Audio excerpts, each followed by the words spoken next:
Well, folks, it's today's Monday, and we've just had an announcement. It's just after 4 o'clock. So 4 o'clock, Jacinda announced. What did she announce? Auckland remains in level 3 for another 2 weeks.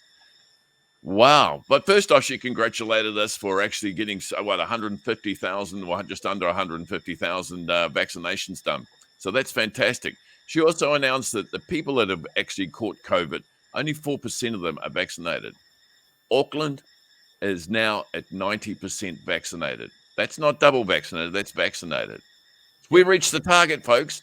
The question is, and I'm going to talk to Vaughan here, is why are we still in lockdown with no hint of anything to come other than she wants to make an announcement on Friday, next Tuesday, next Wednesday. She's named 4 days of more announcements. For what?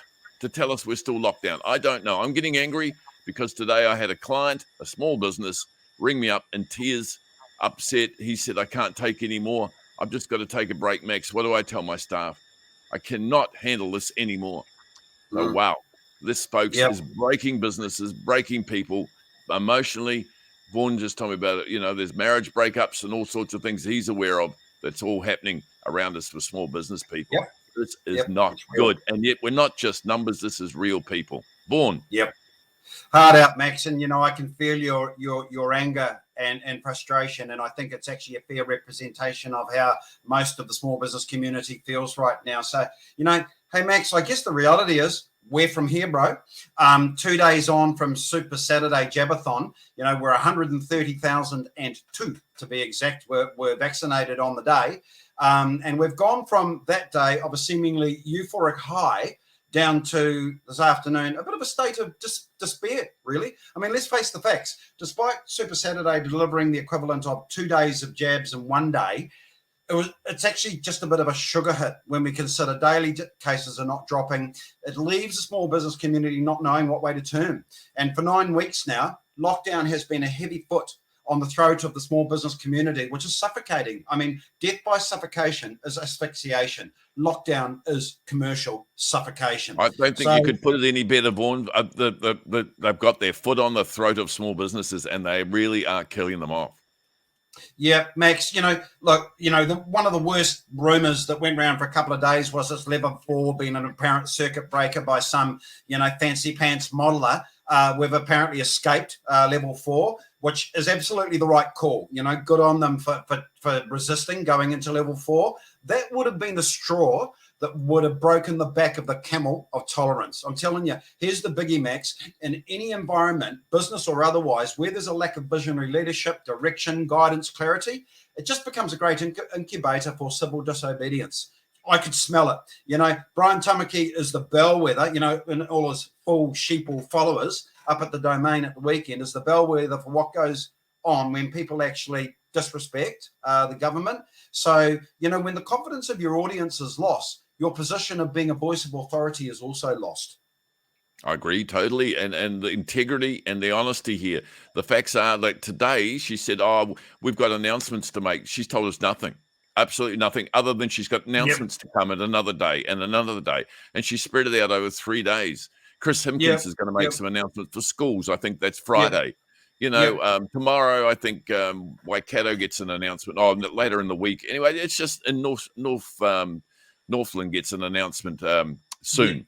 You know, it's just game playing and playing with the population. But what she's doing is destroying families and businesses. And the small business community is copying just slap upon slap upon slap. And honestly, the destruction is just pitiful. And all very well for public servants and the likes of her full salary keeps going in the bank every day, and she can afford to smile because everything's rosy in her world. Put yourself in the world of small business where they can't feed their children. They're struggling. They have to go to Wins and beg because they're broken people and nothing to do with them. But the reason, why are we in lockdown when we reach 90%? Yep. And you're not being a chicken little saying the sky is falling. That's really happening out there right now on the streets. And I guess that it was 2 weeks ago on a Monday that we were given a roadmap, which wasn't a roadmap at all. But, you know, 2 weeks later on this Monday, which is more like a bit of a black or a gloomy Monday, we're some 20 months on from the original lockdown, you know, of March 2020. I guess the only positive sign is that on Friday, Ashley Bloomfield will stand in front of the nation and give a vaccination target about when we move to level 2. So why we couldn't have that today defies logic in my mind, but we're going to sit on the edge of our seats for 5 more days waiting to know when we can actually have one target on the roadmap. So it's the single positive of what's come out of today. Well, what's clear, Vaughan, 90% is not good enough. And she did say the target's going to be high. So maybe she wants 100% of everyone vaccinated. Well, that's never going to happen. I know from a lot of my friends who are refusing vaccination. It's not going to happen. So we're going to remain in lockdown for how long? This is depressing shit, honestly. And I call it. Yeah, we don't. Look, I can sense your anger, Max. And we don't want to see that vaccination number become a vanity project. We want to see a number that's actually a great number for the size of our country relative to where we are globally. And, as far as I'm concerned, once it gets past 75, we're at 65% now fully vaccinated. Once we get past 75 of eligible, we've really got to see things start to open up again. And like I said, get the foot off the throat of the small business community, which is being suffocated to death.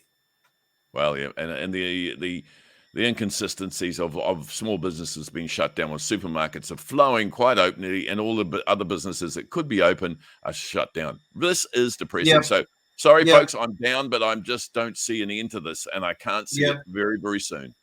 Yeah, but let's glean one positive from today. And by all means, I'm not jumping up and dancing a jig or high-fiving or being a cheerleader for the government. But it does prove that when the government really sets its mind to it, it can actually set a target. So I'll wait for Friday with bated breath. Well, Friday's going to say the target will be then, it'll start probably the following week, and we'll have an announcement then too. Look, I've given up on trusting this government, I'm afraid. All right, Vaughan. Okay, Max. And hopefully there's more cheery we'll try and find more cheery topic for tomorrow, but I'm going to have to dig deep.